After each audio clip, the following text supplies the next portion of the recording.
I don't believe in toting a gun, carrying a gun, and killing anybody. All right? But the Founding Fathers knew about corruption, and they knew about tyranny. And the reason the Second Amendment is there is to protect all the other rights.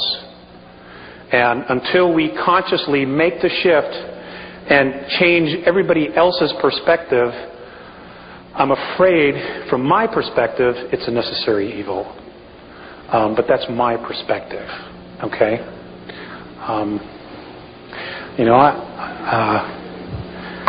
I mean, America, you have done so much in such a short amount of time.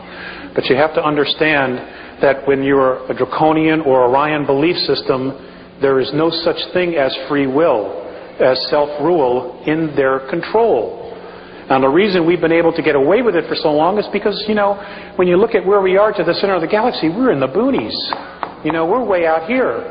And they're just now starting to come around, and they realize that the magnetics of the planet, the consciousness of the planet, is starting to change. So this is what has attracted a lot of the races to us now. It was also the blasting of nuclear weapons. Nuclear weapons not only affect third density, but they affect fourth and fifth. It sends a shock wave through it. Okay? And we were totally irresponsible. We didn't know. We didn't know what we were doing. And that's why a lot of the races started to show up. I mean, they'd been here sooner, but that's when they really started to come in mass. Like, what the hell's going on down there? Next question. Again, I've only got pieces of the puzzle. I've had a contact a number of years ago, and I know a lot of other people here have, and it was both very powerful and loving, and yet there was also some fear with that. Many of us are now thinking about how can we make contact that feels safe, evolving, loving. Mm-hmm. Can you speak to that? I'm asked this a lot, and all I can suggest to you is this. You can literally be and create anything you want. If you want contact, then what I would suggest you do, and this is really the only suggestion I have, is you create the space for it. Now, if you're very comfortable going into the woods, going on a walk and sitting on a rock someplace where you're totally isolated and you're there and you call them down and that works for you, that's fine. Okay, if you want them to come visit you at your home and you set up a specific time and you make tea and you wait for them to come, that's another thing you can do. It's entirely up to you. Okay, but create the space. Show the intent to do it and be in integrity with it. In other words, for that hour or 2 hours that you decide to create the space, do it all the time. Make it always 2 hours. Make it always 2.5 hours.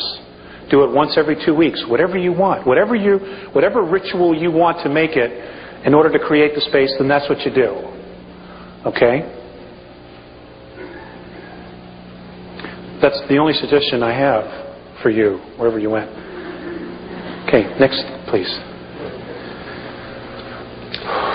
On your tapes, you talk about how if we have 10% consensus on the planet, it'll be enough to move us through the transition. And you also give an exercise that they taught you about seeing yourself inside out. Yeah. And I'm interested in more information about both of those. And in this talk tonight, you've spoken about transfers, and I'm not sure what those are. Thank you for being here. Thank you. Transfers? When you first started speaking,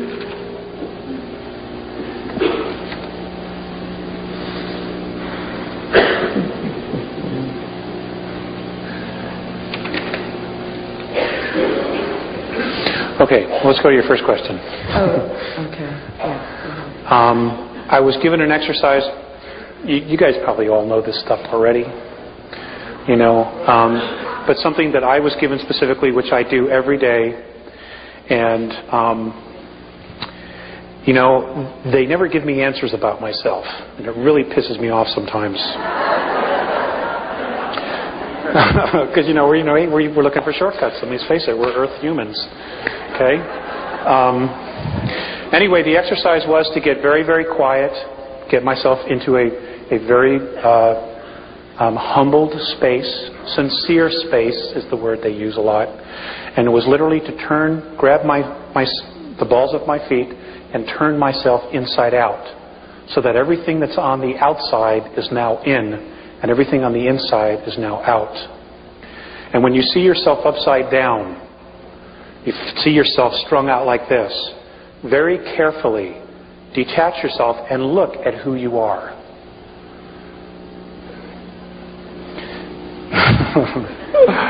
Don't get scared. Just work with it. Okay? I mean, that's really the only exercise they've given me. I've had to develop my own things, and I'm still working with those.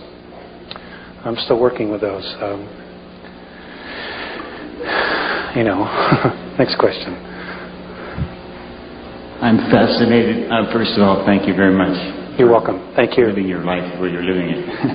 I'm fascinated with the language of geometry that I'm learning comes from deeper levels, and I'm wondering if you have, or there are exact renditions of those symbols that could contain, for example, a pi ratio or pi, or like I know the circles could be exact and they have a meaning. If they're a little off, they don't. Do you know if there are exact symbols that could have like the pi ratio in them, or you just drew them like? Okay, that's a great question. I tell you what, I've never asked that question because it's always in my head. But what I will do is I will ask the specific dimensions and what tones and frequencies, and I will give them to Val Valerian so that he can put them on the web or get it to you guys. Okay? I will ask that.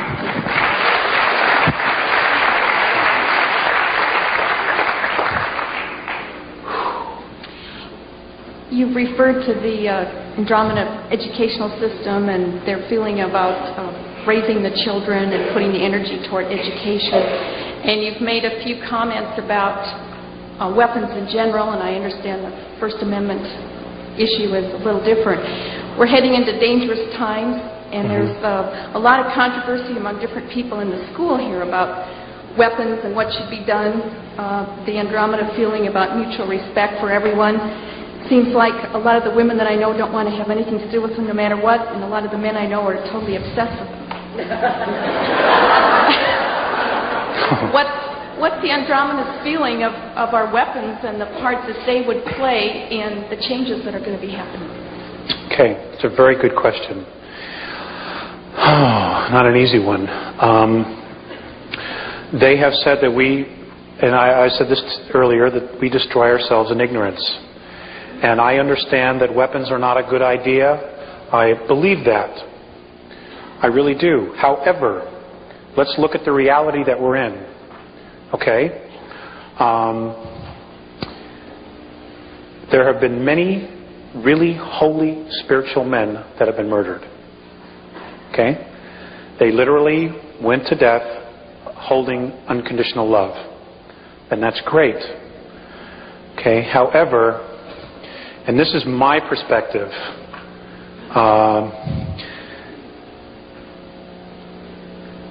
if somebody is coming in my front door to harm my family, I'm taking him out. And I'll make no bones about it. But they would have to be coming after my family. The Andromedans, they're not happy with our society, with any of it.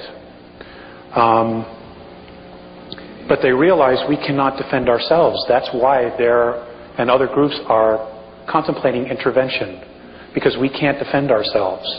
And we do have a serious threat. And you can hold the space of love. I truly believe you can hold the space of love, but at the same time, you can hold the space of sovereignty and defiance of tyranny. What good is total unconditional love when it's being total oppressed? If we take that attitude, then don't we then create a situation where we have to come back and do it from the other side? Don't we just get right back involved in the whole cause and effect? Well, it could be very possible. It could very well be possible. I really don't have an answer for that. like I said, I've got my stuff and I'm working it out.